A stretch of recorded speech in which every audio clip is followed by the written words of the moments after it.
اعوذ باللہ من الشیطان الرجیم بسم اللہ الرحمن الرحیم وقفینا علی آثارہم بعیسی ابن مریم، پھر ان کے نقش قدم پر ہم نے بھیجا عیسیٰ ابن مریم کو،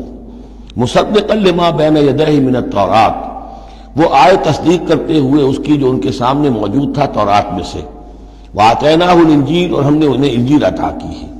فیہ ھدی ونور، اس میں بھی ہدایت بھی تھی، نور بھی تھا، ومصدقا لما بین یدیہ من التوراۃ،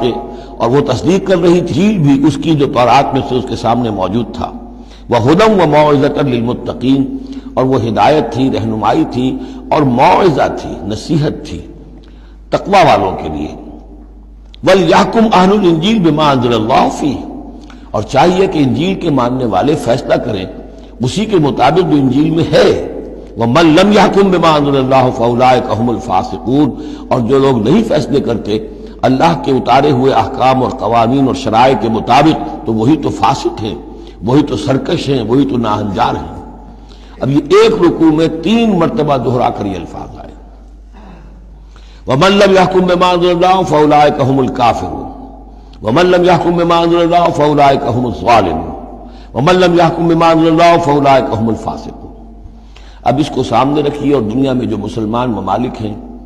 کتنے مسلمان ہیں جن میں کہ اسلام کا پورا نظام قائم ہو، کتنے ملک ہیں، کہاں ہے کہ جہاں اسلام کی شریعت اور قرآن کی شریعت نافذ ہو؟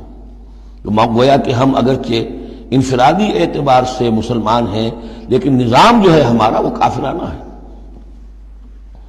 اب تیسرے نمبر پر وَأَنزَلْنَا إِلَيْكَ الْكِتَابَ بِالْحَقِّ مُصَدِّقًا لِمَا بَيْنَ يَدَيْهِ، اور اب اے نبی صلی اللہ علیہ وسلم ہم نے آپ پر کتاب نازل فرمائی حق کے ساتھ، یہ بھی تصدیق کرتے ہوئے آئی ہے ان دونوں کی جو اس کے سامنے موجود ہیں، من الکتاب، کتاب میں سے، وَمُهَيْمِنًا عَلَيْهِ، اب البتہ یہ ان کی نگران بن کر آئی ہے، یعنی یہ کہ ان کے اندر جو تحریفیں ہو گئی تھی اب ان کی تصحیح اس کے ذریعے سے ہو رہی ہے، یہ بتائے گی، اور یہ گویا کہ اب وہ کسوٹی ہے کہ اس پر پرکھا جائے گا، تورات کی کوئی شے اس کے خلاف ہے تو گویا کہ وہ محرف شے ہے۔ فَحْكُم بَيْنَهُم بِمَا أَنزَلَ اللَّهُ، تو اب آپ کا فرض بھی ان کے درمیان فیصلہ کیجئے اسی شریعت کے مطابق، قانون کے مطابق جو اللہ نے نازل فرمائی۔ وَلَا تَتَّبِعْ أَهْوَاءَهُمْ عَمَّا جَاءَكَ مِنَ الْحَقِّ، اور ان کی خواہشات کی پیروی کرتے ہوئے جو اللہ تعالیٰ کی جانب سے حق آپ کے پاس آیا ہے اس سے منحرف نہ ہو،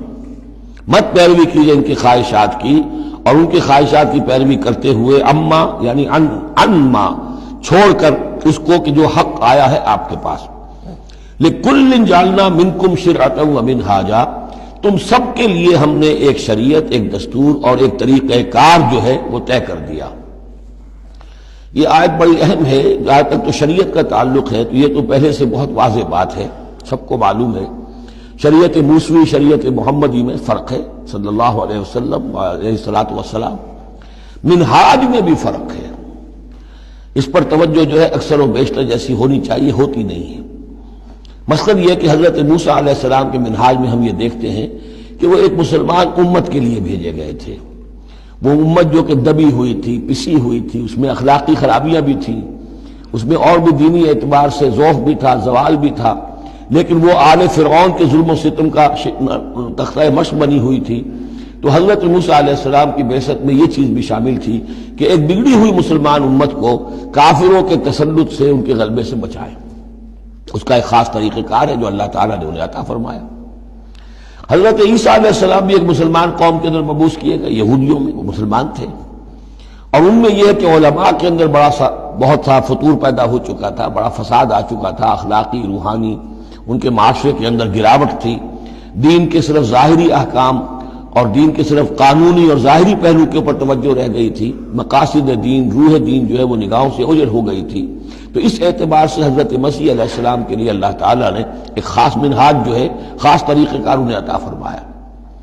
محمد الرسول اللہ صلی اللہ علیہ وسلم کو بھیجا گیا جو بالکل مشرک تھے، ان پڑھ تھے، کسی نبی کے نام سے بھی ناواقف تھے سوائے حضرت ابراہیم کے، اور وہ بھی نبی کی حیثیت سے نہیں، اپنی جد امجد کے طور پر، کوئی شریعت نہیں، کوئی کتاب نہیں، ضلوا ضلالا بعیدا، ان میں بھیجا گیا، اور ان میں سے آپ نے اپنی دعوت اور تبلیغ کے ذریعے سے ایک عظیم جماعت برپا کی، صحابہ کرام کی، اس کو حزب اللہ بنایا، ایک پارٹی بنایا، اور پارٹی بنا کر پھر پھر انہوں نے کفر اور شرک کے خلاف اور ائمۃ الکفر جو ہیں، کفر کے جو رہنما تھے اور جو سربراہ تھے، ان کے خلاف جہاد کیا، قتال کیا، اور بالآخر اللہ کے دین کو قائم کیا۔ یہ منہاج ہے محمد الرسول اللہ صلی اللہ علیہ وسلم کا۔ تو لِكُلٍّ جَعَلْنَا مِنْكُمْ شِرْعَةً وَمِنْهَاجًا، ہم نے سب کے لیے ایک شریعت اور ایک طریقہ کار، ایک منہاج، ایک منہج عمل جو ہے وہ معین کیا۔ وَلَوْ شَاءَ اللَّهُ لَجَعَلَكُمْ أُمَّةً وَاحِدَةً، اللہ چاہتا تو تم سب کو ایک ہی امت بنا دیتا۔ وَلَٰكِن لِيَبْلُوَكُمْ فِي مَا آتَاكُمْ، لیکن اللہ کی حکمت اس کی متقاضی ہوئی کہ جس کو جو کچھ دیا گیا ہے اب اس کے حوالے سے اس کو آزمائے۔ اب ہمارے لیے اصل اسوہ حضرت موسیٰ نہیں ہے، اصل اسوہ حضرت عیسیٰ نہیں ہے۔ لَقَدْ كَانَ لَكُمْ فِي رَسُولِ اللَّهِ أُسْوَةٌ حَسَنَةٌ، تمہارے لیے اے مسلمانوں اسوہ ہے اللہ کے رسول محمد صلی اللہ علیہ وسلم کی ذات مبارکہ میں۔ حضرت عیسیٰ نے شادی نہیں کی، ہمارے لیے اسوہ نہیں ہے۔ حضور نے تو فرمایا النکاح من سنتی، ساتھ ہی فرمایا من رغب عن سنتی فلیس منی۔ تو معاملہ یہ ہے کہ وہ اللہ کے نبی تھے، ان کے لیے جو بھی طریقہ اللہ نے سمجھا، مناسب سمجھا، وہ ان کو عطا کیا، لیکن ہمارے لیے جو ہے وہ منہاج نبوی ہے، وہ منہج انقلاب نبوی ہے، جس کا کہ گہرا شعور ہم پیدا کریں اور اسی کو پھر لے کر چل کر، اور اسی طور سے جس طور سے کہ حضور نے اللہ کے دین کو برپا کیا، قائم کیا، غالب کیا، پہلے نظام برپا کیا، پھر قانون نافذ کیا، تو اسی طریقے سے ہم اس کی کوشش کریں۔ فاستبقوا الخیرات، تو تم نیکیوں میں ایک دوسرے سے آگے نکلنے کی کوشش کرو۔ الی اللہ مرجعکم جمیعا، تم سب کا لوٹنا ہے اللہ ہی کی طرف۔ فینبئکم بما کنتم فیہ تختلفون، تو وہ تمہیں جتلا دے گا ان چیزوں کے بارے میں جن میں تم اختلاف کرتے رہے تھے۔ صدق اللہ العظیم۔